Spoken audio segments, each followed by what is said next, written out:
Assalamualaikum dan salam Malaysia Madani. Berita semasa bersama saya Iskandar Al-Haziq. 4 inisiatif tambahan diumum Kementerian Kesihatan KKM bagi merapatkan jurang penjagaan kanser. Menterinya Datuk Seri Dr. Zulkifli Ahmad berkata ia turut disokong lebih 20 pertubuhan bukan kerajaan NGO seluruh negara. Inisiatif itu juga diperluas menerusi kesepakatan yang dicapai antara Persatuan Kanser Kebangsaan Malaysia NCSM dan University of Cyberjaya menerusi sesi menandatangani memorandum persefahaman. Dalam pada itu, Persatuan Insurans Hayat Malaysia LIAM yang mewakili 16 syarikat insurans akan memberikan sumbangan 100,000 dos suntikan HPV kepada NCSM.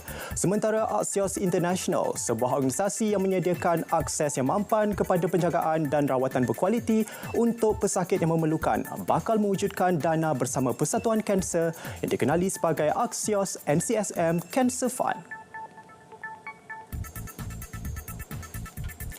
Perkhidmatan transit aliran ringan LRT laluan Ampang Seri Petaling kembali beroperasi sepenuhnya.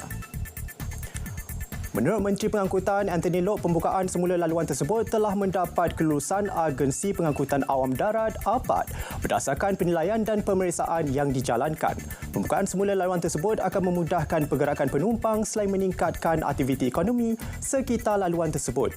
Sebelum ini, laluan di antara stesen Masjid Jamek dan stesen bandaraya ditutup sejak 27 Januari 2023 berikutan kerosakan struktur jejambat dan landasan berhampiran stesen bandaraya. Sementara itu, Prasarana Malaysia Berhad Prasarana akan mengambil tindakan undang-undang terhadap pemaju dan pemilik tapak projek pembinaan sebuah hotel yang menjadi punca gangguan operasi LRT stesen Masjid Jamek dan bandaraya. Ia termasuk menuntut pampasan berjumlah RM38 juta. Anthony Loke berkata jumlah tersebut meliputi keseluruhan kos baik pulih kerosakan dan operasi yang ditanggung akibat gangguan tersebut.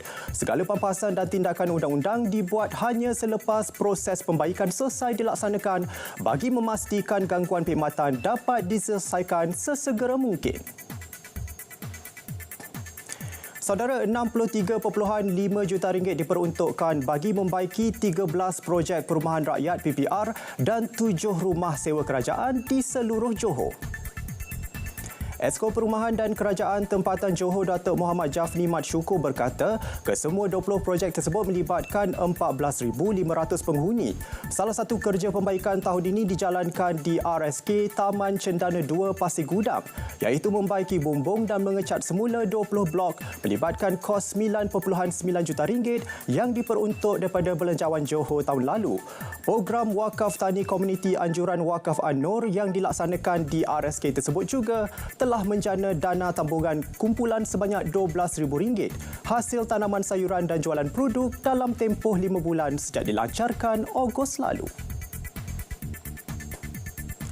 Seorang lelaki Pakistan yang bersembunyi dalam tandas antara 6 warga asing yang ditahan op belanja di beberapa lokasi sekitar Sungai Petani semalam.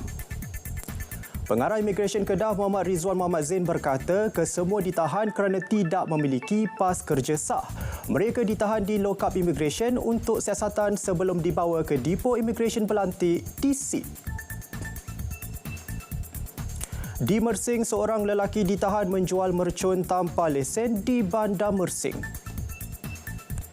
Mercun bernilai RM3,640 turut dirampas. Ketua Polis Daerah Superintendent Abdul Razak Sani berkata tangkapan dibuat susulan maklumat awam. Lelaki berusia 42 tahun itu menjual pelbagai jenis mercun melalui media sosial sempena Tahun Baru Cina. Baik saudara, berita semasa berakhir di sini. Dari Sungai ke Segara, Palestin pasti merdeka. Malaysia Madani, tekad perpaduan, penuhi harapan. Assalamualaikum.